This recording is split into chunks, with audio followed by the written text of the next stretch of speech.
America నూతన అధ్యక్షుడు Trump కీలక నిర్ణయం తీసుకున్నాడు. భారత్ నుంచి, చైనా నుంచి, బ్రెజిల్ నుంచి, కెనడా నుంచి దిగుమతి అయ్యే వస్తువుల మీద టారిఫ్ పెంచడంతో పాటు ఆయా దేశాలకి అమెరికా నుంచి ఎక్స్పోర్ట్స్ అయ్యే వస్తువుల మీద పెద్ద ఎత్తున సుంకాలు వేస్తూ ఉన్నాయని హెచ్చరించాడు. మీరు గనక సుంకాలు తగ్గించకపోతే కఠిన నిర్ణయం తప్పదు అనే సంకేతాలు కూడా ఇచ్చాడు. అమెరికన్లను సుసంపన్నం చేయడం, అమెరికన్లను ధనవంతులుగా చేయడమే నా ముందు ఉన్న లక్ష్యం. అమెరికా వస్తువులు ఏ ఏ దేశాలకు ఎగుమతి అవుతున్నాయో, ఎక్కువ టారిఫ్లు సుంకాలు వేస్తున్నారో ఆ దేశాల మీద చర్యలు తప్పదు అని హెచ్చరించాడు. ఇక అమెరికాకు దిగుమతి అవుతున్న వస్తువుల మీద అధిక సుంకాలు విధించి అమెరికా పౌరులు ఏదైతే కడుతున్నారో ఇన్కమ్ ట్యాక్స్ ని రద్దు చేయాలని ట్రంప్ యోచిస్తూ ఉన్నాడు. అమెరికన్ల చేతిలో ఎక్కువ డబ్బుంటే వారు ఖర్చు చేసుకునే అవకాశం దొరుకుతుంది వారిని ధనవంతులు చేయడమే నా లక్ష్యం. 1870 నుంచి 1913 వరకు అమెరికా సుసంపన్నంగా ఉంది, నేడు భ్రష్టుపట్టిపోయిందని ట్రంప్ చెప్తున్నాడు.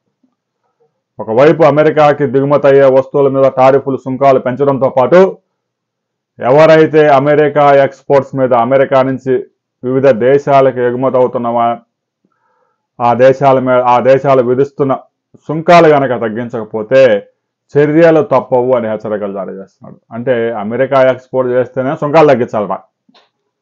అమెరికాకి మనం ఎక్స్పోర్ట్ చేస్తే సుంకాలు తగ్గించడంతో పాటు అమెరికా ఎక్స్పోర్ట్ల మీద కూడా సుంకాలు తగ్గించాలి. అంటే మన వస్తువుల మీద మనం సుంకాలు తగ్గించాలి, అమెరికా వస్తువుల దిగుమతి మీద కూడా సుంకాలు తగ్గించాలి.